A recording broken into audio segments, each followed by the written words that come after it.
El miedo hizo que nadie se atreviera a salir a la calle y poco a poco este lugar se convirtió en un pueblo prohibido, un lugar donde los cilindros bomba y los disparos callaron las voces, un lugar donde los violentos perdieron toda su humanidad y donde llegaron a tal nivel que la muerte tocó a cada habitante. Voy a sumergirme en búnkers, hoteles abandonados, cascadas maravillosas y en historias tan desgarradoras pero esperanzadoras que entenderán por qué este lugar es la memoria viva del conflicto pasado en Colombia. Bienvenidos a San Carlos.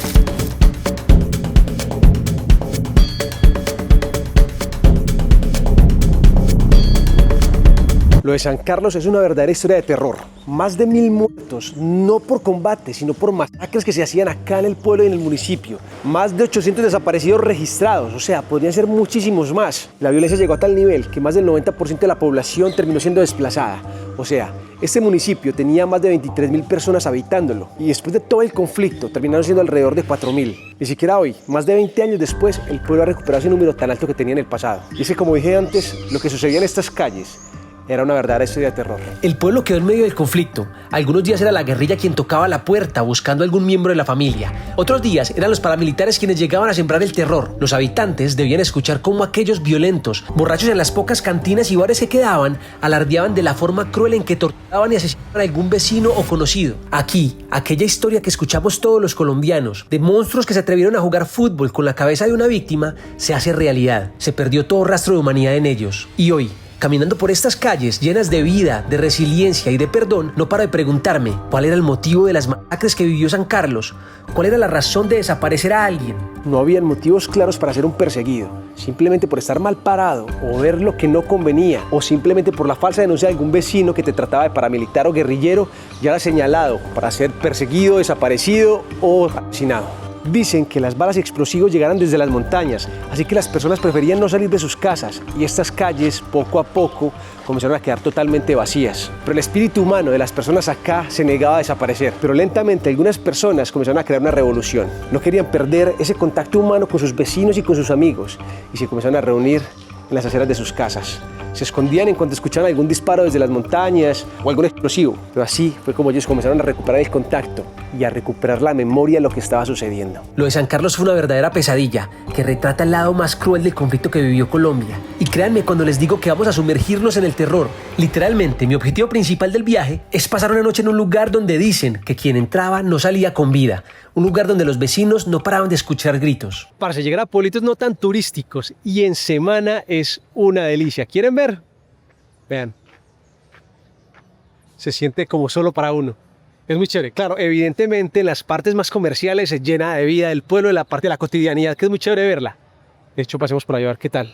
Pero bueno, el día es joven y es tiempo de ir caminando al lugar más icónico de San Carlos. Un lugar tan diferente que puede enamorar a cualquiera. Es tiempo de una caminata. Bueno, antes de sumergirnos en la parte histórica, que es lo que me trae a San Carlos, Efren, que es mi guía, me está llevando, creo que al lugar más turístico de San Carlos. Es un ícono del municipio, sí. Sí, sí, ok. Bueno, Efren, él no es de acá de San Carlos. Se terminó enamorando del pueblo y se terminó radicando acá y hoy es guía acá en el pueblo. ¿Por qué te quedaste?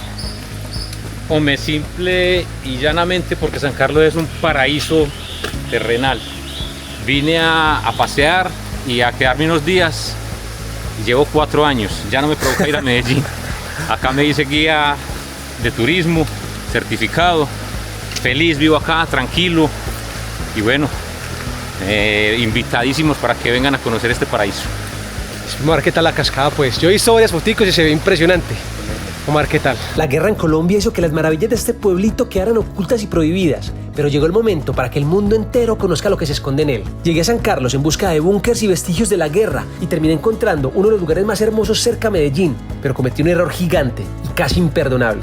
Solo con ver parte del camino sin llegar a la cascada, me di cuenta de la embarrada que había cometido. Parce, me siento como el más huevón del planeta.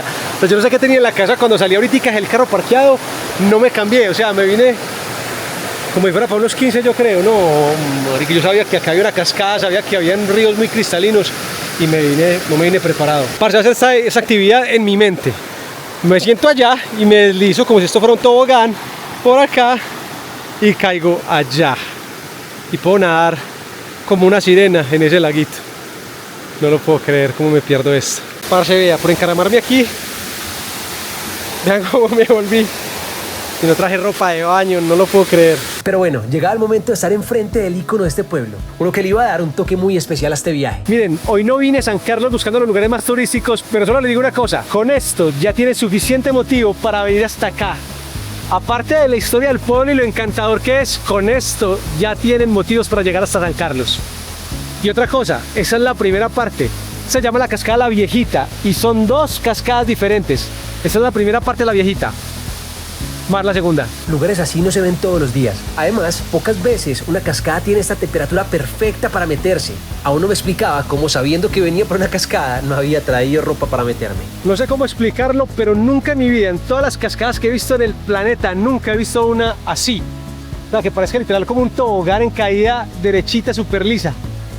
Es muy especial. Si algún geólogo lo puede explicar acá, por favor que me cuente. En realidad, Chocolate es la guía y contrata a Efren para que le haga asistencia. ¿Sí o qué, Efren? Esa es nuestra guía. Vamos, Chocolate. Miren, el turno ha terminado. Vamos a dar por acá. Por acá vamos a llegar a la parte de la cima de la cascada La Viejita. Esta baja está muy pronunciada. Vamos a darle. ¿Será que voy grabando a ver si me caigo? Es culpa de ustedes. Esto está súper liso. Llevaba muchos días sin llover, semanas sin llover acá en San Carlos. Justo hoy llovió.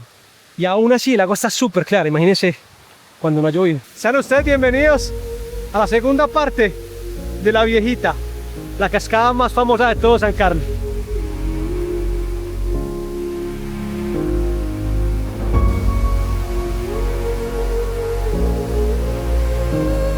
Y vean la vista desde el otro lado, la ventana que se abre.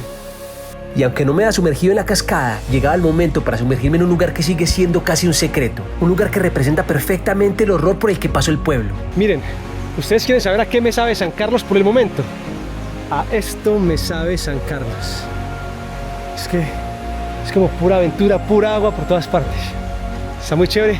Ahora sí vamos a sumergirnos en la historia de este pueblo y lo que creo que podría resumir perfectamente el conflicto para muchos de los municipios y pueblitos de Colombia. Momento de dejar atrás la cascada y la naturaleza para ir en busca del único refugio del ejército contra sus enemigos durante el peor momento del conflicto. Estaban totalmente rodeados. Este búnker abandonado retrata la historia de terror que vivió este pueblo y que vivieron los soldados que quisieron defenderlo. Miren, el lugar que estoy a punto de mostrarles no es un lugar turístico, de hecho es un secreto que expresa perfectamente lo que fue la época del conflicto en toda esta región de Antioquia. De hecho, eso explica perfectamente lo que fue la época del conflicto para muchos municipios en el país. Vamos a sumergirnos dentro de un búnker del ejército. Y les voy a explicar por qué. Aquí atrás tengo a San Carlos, rodeado y tomado a veces por guerrilleros y a veces por paramilitares. El ejército no podía llegar hasta este lugar. La única forma de llegar era en helicóptero y esto que tengo atrás es un helipuerto. Lo que tengo acá es un búnker donde vivían los militares y donde llegaban. Y todo el tiempo con miedo de ser atacados porque justo allá abajo vivían sus enemigos. Era casi una vía bajo tierra. Las habitaciones, baños y cocina tienen pocas entradas de luz. Cualquier lugar sin un muro los hacía vulnerables porque las balas podían llegar desde cualquier lugar. En San Carlos se escuchan toda clase de historias de este sitio, como la vez que fueron emboscados y 17 de estos soldados perdieron la vida. Algunos sostienen un dolor y dicen que ellos también fueron cómplices de falsos positivos o desapariciones forzadas. Sí, claro, acá aterrizaba el helicóptero, pero estaba totalmente rodeado por montañas y en cualquiera de esas montañas está el enemigo. Así que imagínense, aterrizar y básicamente correr hacia abajo en el búnker. El helicóptero vuelve y se va. Imagínense el miedo con el que vivían estos militares en constante defensa. San Carlos, más allá de estar lleno de maravillas naturales, es un museo a la memoria del duro conflicto que vivieron muchas poblaciones. Este pueblo es muy valioso porque perdonó y construyó a partir de esa reconciliación. Aunque el pasado ha dejado heridas difíciles de cerrar y hay otra cicatriz profunda que mostrar. Miren, justo aquí en el fondo se pueden ver dos ventanitas. Esa es la trinchera. Por ahí los militares sacaban la trompetilla del fusil para poderse defender. Imagínense lo que era estar todo el tiempo con el miedo de estar rodeado por los enemigos, que era así como vivían. Acá de hecho hubieron emboscadas a los militares, hubo muertos en algún momento. Imagínense lo que era vivir bajo tierra. El búnker tiene varias salidas y varias entradas. No sé cómo las vigilaban en ese momento o si habían puertas o no. Pero es bien interesante el hacerse una idea de cómo vivían los militares en ese momento. Bueno, regresé al pueblo para llegar a mi hotel a tomar una ducha y prepararme para la noche, porque llegaba el momento de mi plan principal del viaje. Voy a hacer algo que seguramente muchos de ustedes no se atreverían a hacer. Parce, les voy a mostrar algo y es mi habitación por menos de $10. O sea, menos de $10 y de hecho tengo parqueadero cubierto. Bastante barato. Vean. está bastante bien. Y ahora sí, comienzan un poquitico los nervios porque llegó el momento de la actividad principal de este viaje. Dicen que en las calles de este pueblo hay un edificio maldito. Hace casi 30 años era un hotel del pueblo totalmente normal, enfocado a recibir turistas de toda la región. Pero en cuanto el conflicto escaló y los paramilitares se posicionaron en San Carlos, pues digamos que transformaron a este lugar en su casa de pique. Espero que entiendan a lo que me refiero. Dicen que en el pasado cualquier persona que ingresaba a esta casa no salía con vida. También decían que cuando terminó el conflicto, la gente evitaba pasar por esta calle porque se escuchaban gritos allá adentro, aunque ya no hubiera nadie. Pues les cuento que hoy voy a hacer una locura porque voy a pasar la noche en este lugar. Vamos a ver qué tal. Parce, y como para cualquier locura, acá tengo quien me acolita, el socio que va a estar conmigo hoy. Arnois es de acá de San Carlos y va a ser quien me va a guiar acá adentro de esta casa. Hola, ¿qué más? ¿Qué esperamos adentro? Es lo que no se sabe, ¿cierto? Pues hay mucha museografía, hay pinturas, hay pues, como unos vestigios de la guerra, hay varias cosas pues como que están ambientando el museo, pero ya en temas esotéricos y místicos, eso sí ya no se sabe. Vamos a entrar con mucho respeto, vamos a vivir la experiencia adentro, en oscuridad. Las personas evitaban pasar cerca de este antiguo hotel en la noche. Decían que los gritos de quienes fueron y asesinados en el pasado se seguían escuchando. Se decía que quien entraba en esta casa no salía con vida y voy a pasar la noche aquí. Voy a mostrarles el lado más cruel y más oscuro del conflicto en Colombia, donde hasta niños eran víctimas de los violentos. Bienvenidos a la verdadera casa del terror en San Carlos. Se dice que en esta casa las paredes hablan, pero es literal. Es porque las paredes cuentan historias.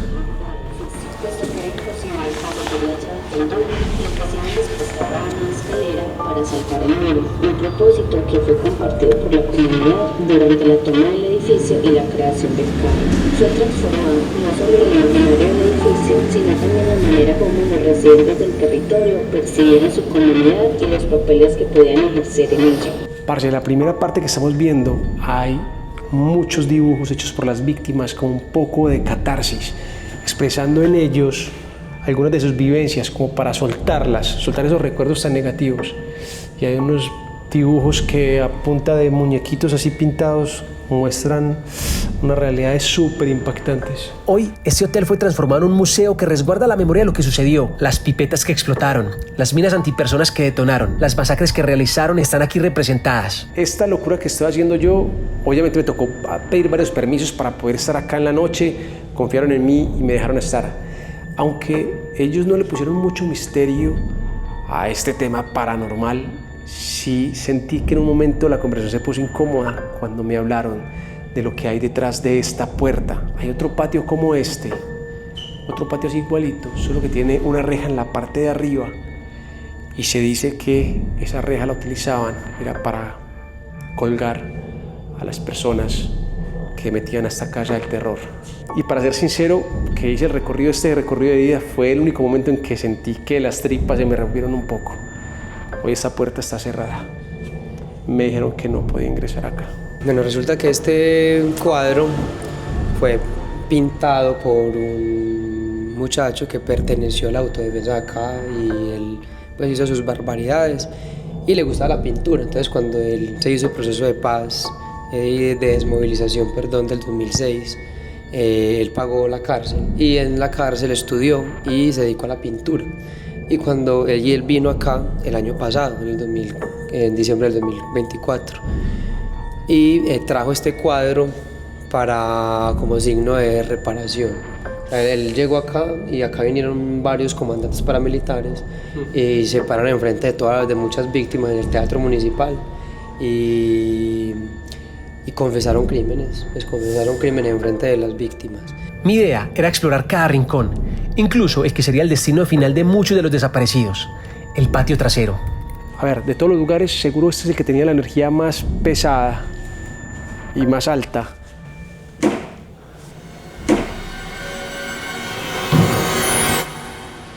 Pero antes de seguir, hagamos una pausa no comercial para bajar el suspenso un poco. Ahora sí sigamos. Porque en este era un patio, seguramente donde enterraban los cuerpos. De hecho, cuando termina el conflicto, algunos confiesan que habían exhumado los cadáveres y los habían trasladado para que no quedara acá como la constancia de ellos. En algún caso, se hizo una investigación súper grande para encontrar el cuerpo de una niña de 15 años, que también fue desaparecida, la metieron acá y nunca más la volvieron a ver. Y encontraron unas pistas de su cuerpo en ese rincón de allí, pero el cuerpo finalmente se encuentra en otro lado, seguro lo habían trasladado al final. También se cree que en algunos pozos, por allá había como un pozo o algo similar, y algunas personas adrede tiraron volquetadas de cemento para evitar el hallazgo de cuerpos. Pero hubo un momento que partiría mi noche en dos. Debo aceptar que hasta ese instante en mi noche solo se había sentido calma, como si lo que habita ese edificio fuera consciente de que este museo solo busca conservar la memoria del pasado para que no se repita aquel terror. Entré a una habitación donde videos del pasado eran proyectados. Las noticias confirmaban el terror que se vivía en ese hotel y hablaban de torturas y otras cosas que no puedo mencionar aquí, hasta que comenzaron un par de videos de los combates en la zona. Como si los sonidos de aquellas balas hubieran despertado un mal recuerdo, me comencé a sentir muy incómodo. ¿Quién grabó eso?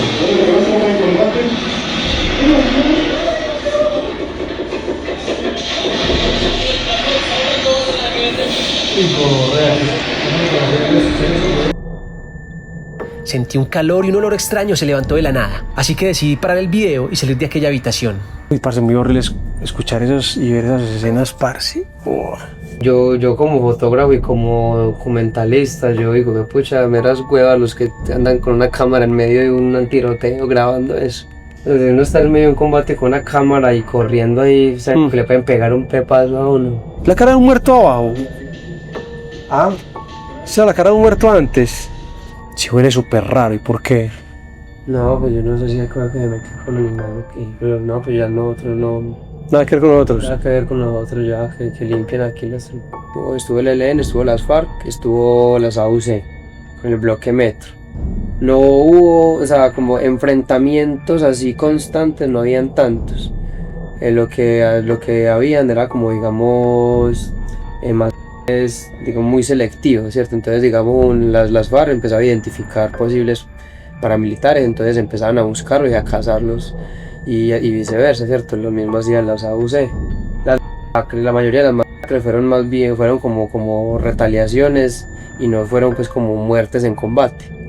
Eran más como, digamos, bueno, las FARC un día se levantó puta y mató y cogió una vereda y sacó a tantos campesinos y los asesinó. Y lo mismo, digamos, hacían muchos veces paramilitares. Que por ejemplo en muchas veredas donde los autodefensas sospechaban que la población estaba muy colaboradora con la guerrilla, entonces ahí por ejemplo podían hacer una masacre. Entonces, y lo mismo por ejemplo con la gente, por ejemplo del pueblo. El pueblo estaba tomado por las FARC, por las AUC, por las autodefensas. En el casco urbano operaban las autodefensas después del 2000. Y entonces cuando la gente por ejemplo bajaba del pueblo, o sea, bajaban de las veredas, la gente empezaba a decir, ese vino de las montañas, ese mismo es guerrillero. Y los guerrilleros, cuando veían a un campesino y venía al pueblo a mercar, decían, ese es Paraco, porque entonces se fue a llevar la información a los paramilitares. Que el campesino no podía salir, o sea, por donde fuera estaba bombardeado. Entonces muchas de esas muertes fue por sospecha. Era súper raro, ya como a po de gato. Y súper fuerte. Mi noche terminó explorando un poco más de los pisos superiores y un par de cuartos que me hacían falta. Bueno, ya voy camino al hotel, estamos de muy de madrugada. De lejos, el momento más denso que viví fue cuando me puse a ver unos videos documentales y me tocó ver unos combates muy fuertes, se levantó un olor rarísimo, horrible. Dije, no me aguanto. Entonces decidí parar y volver como en mí. Bueno, la experiencia fue diferente, interesante. Quería vivirla. A pesar de haber dormido muy poco en la noche, debía despertarme muy temprano para tener una reunión muy importante con una persona que terminaría llenando de esperanza mi corazón. Pero madrugué más de la cuenta para no dejar ningún pendiente en el pueblo. Parce, no me aguanté y hoy madrugué mucho para recorrer el pueblo como en esa soledad que quería retratar la historia del pueblo, pero también me puse mi pantalonetica de baño y ahora sí nos vamos para la cascada a mojarnos. Sí o sí, no me iba a aguantar, no. Miren, no me aguanté las ganas de venir a meterme en la cascada, hoy madrugué mucho. No vengo a estar mucho tiempo, pero sí me voy a meter debajo de la cascada. Sí o sí, hoy voy a recibir el agua. Ya me cambié. A ver, como buen lugar icónico de cualquier pueblo, la Cascada La Viejita está llena de leyendas y de historias, y hay una que me gustó demasiado. Resulta que en la época del conflicto, un hombre que estaba amenazado, ya lo iban a asesinar, decide huir y se refugia en las rocas de acá abajo. Pasan los días y con el tiempo una mujer lo encuentra y empieza a traerle comida. Pasan los días, la mujer lo sigue alimentando y esta parejita se termina enamorando. Dicen que hoy están casados y viven en el pueblo. Pero San Carlos es un museo vivo de la historia de Colombia. El pueblo entero se niega a olvidar y, más importante todavía, se niega a repetir el infierno que vivió. Y hay una persona que ha puesto literalmente su vida en riesgo para que cada detalle de lo sucedido sea recordado y para que cada desaparecido en medio de la guerra sea encontrado. Miren, como San Carlos, hay cientos, quizás miles de municipios en Colombia que vivieron el mismo conflicto en carne propia, que vivieron el terror en sus calles, que quedaron incomunicados, con miles de personas desplazadas por la violencia. Pero San Carlos es especial. San Carlos tiene memoria y no teme a contar la historia con cualquier detalle. No teme hablar del terror que vivió porque se niega a que esa historia se vuelva a repetir. Así que llegó el momento de conocer a la mujer que transformó aquel hotel del terror en un museo, que luchó por transformar el Parque de San Carlos en un monumento a la memoria. La guerra le arrebató a su padre frente a sus ojos cuando aún era una niña. Años después, cuando su pueblo vivió la historia más violenta de Colombia, los grupos armados desaparecieron a su hija y asesinaron a su hijo. Pero el espíritu indomable de esta mujer se negaba a rendirse y a que alguien más tuviera que repetir su historia. Cuando todo el pueblo temía salir a la calle, comenzó a hacerlo para no vivir una vida encerrada por el miedo. Cuando muchas mamás no sabían el paradero de sus hijos, ella retó a los grupos armados para que el cuerpo de ninguna víctima quedara sin recuperarse. Desde muy temprano, doña Pastora comienza a negarse a la posibilidad de no poderse comunicar con otras personas, de que la vida más allá del miedo se pierda. Comienza a salir a la acera de su casa para jugar juegos de mesa con sus vecinas y empiezan a comunicarse. ¿Qué pasa? Esa red de comunicación, más allá del miedo, comienza a transmitir historias y comienzan a transmitir cosas que estaban sucediendo en ese momento. De hecho, hay un momento donde muchas personas en papelitos blancos y en secreto comienzan a pasar la información a doña Pastora para que ella comience a gestionar, a buscar los cuerpos de desaparecidos, a saber quién estaba amenazado para comenzar a ayudarlos. Poniendo su vida en riesgo en medio del conflicto, doña Pastora recibía mensajes de otras mujeres que querían contar en secreto las atrocidades que veían por parte de los grupos armados, donde habían sepultado algún cuerpo, sobre quién hablaban y podía estar en objetivo de ellos, o simplemente el cómo habían acabado con la vida de alguien más. Y todo esto en secreto para no ponerse en riesgo. Y créanme que la violencia en San Carlos alcanzó tal magnitud que aún hoy, casi 20 años después, se sigue encontrando información de desaparecidos y se sigue revelando secretos. Poco a poco, doña Pastora se convirtió en la memoria viva de este pueblo, porque hasta los violentos han encontrado en ella un refugio de perdón y reconciliación. Y miren, en un momento la vida vuelve a poner a prueba a doña Pastora. Iba caminando simplemente por la calle y se encuentra con un paramilitar herido. Ella decide auxiliarlo y llevarlo a su casa para ayudarlo. Lo pone en la habitación de su hijo recién fallecido, cubra sus heridas y este personaje termina declarando que él, con ayuda de otras personas, fueron los victimarios de la muerte de ese joven. Cuando dice él, ¿será que ya me puedo parar? Y ella le dijo, inténtelo. Cuando hizo esto, colocó la cabeza al frente, dijo, uy, ¿qué hacen las fotos de ese man ahí que lo matamos antier? Mis hijas se entraron en pánico, salieron llorando con la enfermera. Yo en este momento no tengo una palabra para decir qué sentí. Fue una cosa profunda, triste, pero al mismo tiempo tuve los niveles de conciencia de acordarme lo que le había dicho a la Virgen en el cementerio. Ella no me había pedido que le dijera nada. Y me acordé, le dije, Virgencita, ¿qué cuenta de cobro tan caro? Me volteé y le dije, ve, hijo, claro, es que esta es su cama, esta es su habitación y yo soy su mamá. Entonces le empezó a contar cómo lo habían matado, lo habían torturado, cómo lo habían matado. La vida nuevamente pone a prueba el espíritu de doña Pastora. Ella decide terminar de ayudarlo con el dolor en su corazón, con la pérdida de su hijo. Ella vuelve a conectar con su propósito, que es, por encima de cualquier cosa, ayudar a las personas, reparar, reconciliar, perdonar, que las cosas no se vuelvan a repetir.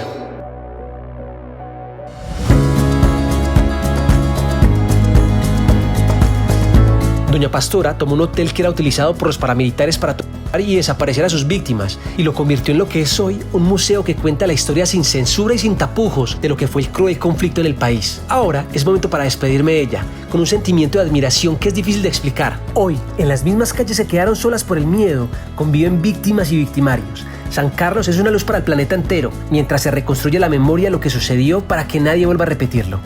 Ahora es momento de seguir mi camino, porque me espera un nuevo viaje con una nueva maravilla natural. ¿Quieren saber cuál es? Pues esa es otra historia. Miren, Acá la vía para los militares era básicamente bajo tierra. ¿Por qué? Acá aterrizaba el helicóptero en el helipuerto que es para helicópteros. En el helipuerto que es para helicópteros.